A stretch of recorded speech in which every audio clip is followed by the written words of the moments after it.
All right, gang, so today we're going to talk about training your glutes. There are 3 exercises that we use for the glutes. There are a lot more exercises out there, but these 3 exercises tend to be the ones that we find are the easiest to get the glute muscles for that person to feel those muscles working. So you can do the best exercises in the world. So like, let's say you're trying to build your biceps, and you're doing the best bicep exercises in the world, but you really never feel your biceps working that much. Then none of those bicep exercises, which are the best, are actually good for you. So the best exercise for you for a particular muscle is going to be the exercise that allows you to feel that muscle the most, all right? So we typically will use 3 exercises to help people cue into what their glutes are doing. The first one's called a clamshell. You can use a band if you want. You can also use a dumbbell. In the grand scheme of things, you basically kind of have 3 butt muscles, but really you have kind of 2 sections to your butt. You have your upper outer butt, and then you have your big glute max, right? So big glute max, that's kind of what people grab onto. You know, if somebody grabs a hold of your butt, upper glute, outside of the glute, that's kind of this area, right? So clamshell is great exercise to work the upper part of your glute. Now, there's a posture that we want, and we want knees about in this position, feet together, top forearm on the floor. That's very important, because what that does is that rotates everything down, right?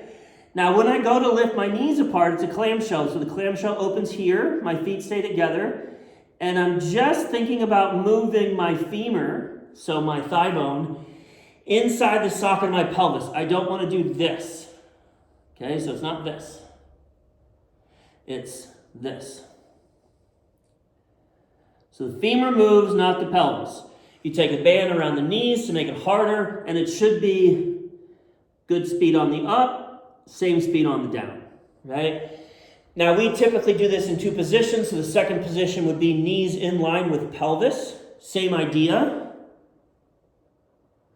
Everything is the same. I like the forearm on the floor because a lot of times people do it like this and they have a greater potential to move their body or to move their pelvis. And we don't want the pelvis to move in this position. We just want the legs to go away from each other. So that's the first exercise. To feel that more, put your hand on the upper outer part of your butt and focus on contracting that area. All right. Second exercise we use, hip-ups. In fact, every single workout that we do with our members, it starts with some kind of a hip-up. So, easiest way to do the hip-up, feet flat on the floor, you're going to grab a hold of your butt. So this is going to be big glute max. So I'm grabbing a hold of my glute max. And I'm going to squeeze my butt first. So before I do anything, before I go up or anything, I'm squeezing my glutes first. Now, once I feel my glutes tighten, now I'm going to drive up. I'm going to hold for a second. I'm going to still make sure they're squeezed, and then back down. And then I can relax my glutes a little bit.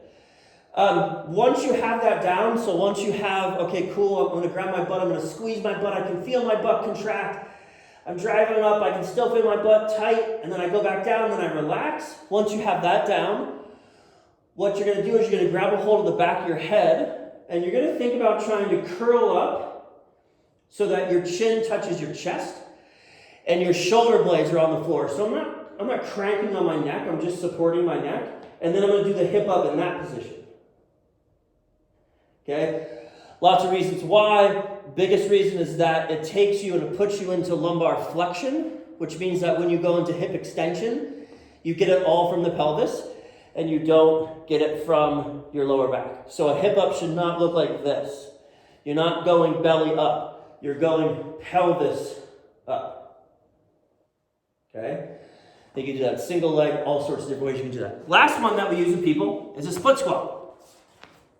All right, now, for the split squat, I do want you to hold on to something. Always. The reason being, I want every single rep, if I'm trying to work my glutes as much as possible, I want every single repetition to be identical to the one before it. I also want to make sure that I have a high amount of stability, because if I don't, and I'm doing this exercise and I'm wobbling all over the place, 2 things are happening. The first thing that's happening is that when I'm wobbling, it means every repetition is different.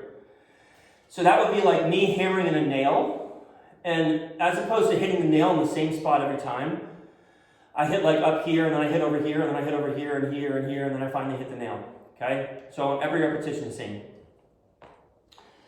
So that's the first reason why we hold on to something, is because it's going to allow us to keep every repetition the same. The second reason why we hold on to it is because it gives us a greater amount of stability. The analogy that I use with our members is that you can't paddle fast in a canoe standing up because you're too unstable.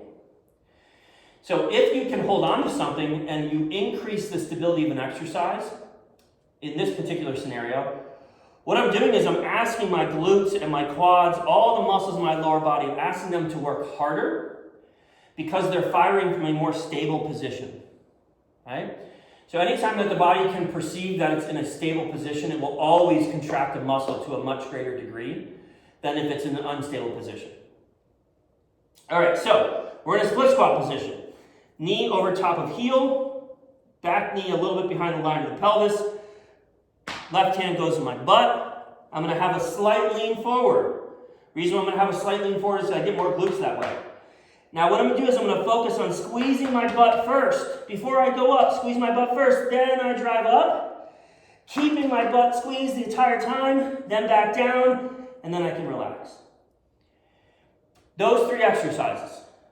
A lot of times when we have people do split squats, if we can just get them to contract that glute really, really hard, they don't even need to use any weight because they're feeling it so much in their glute. There are many great exercises for your glutes. Deadlifts, RDLs, step-ups, posterior lunges, all sorts of great exercises for your glutes. But if you don't feel those exercises, if you're doing posterior lunges and you just feel it in your quads, or you're doing deadlifts and you just feel it in your hamstrings, then at the end of the day, those aren't great glute exercises for you. So stick with those three and get to the point where you can really feel your butt. I mean, like on the first or second rep, you're already feeling your glutes work. After you've done that for a period of time, a couple months, then move on to the other exercises, split squats, deadlifts, stuff like that. But take all the stuff that you did in the clamshell where you're focusing on the glute contraction, in the hip up where you're focusing on the glute contraction, the split squat more complex, but still focusing on the glute contraction. Get all of that stuff down so that every single time that you do those three exercises, you always feel your glutes work. Do those three exercises before you get into your posterior lunges, or before you get into your deadlifts, or before you get into your step-ups. And chances are you're going to have much better glute workout. And at the end of the day, your butt's probably going to look a lot better too.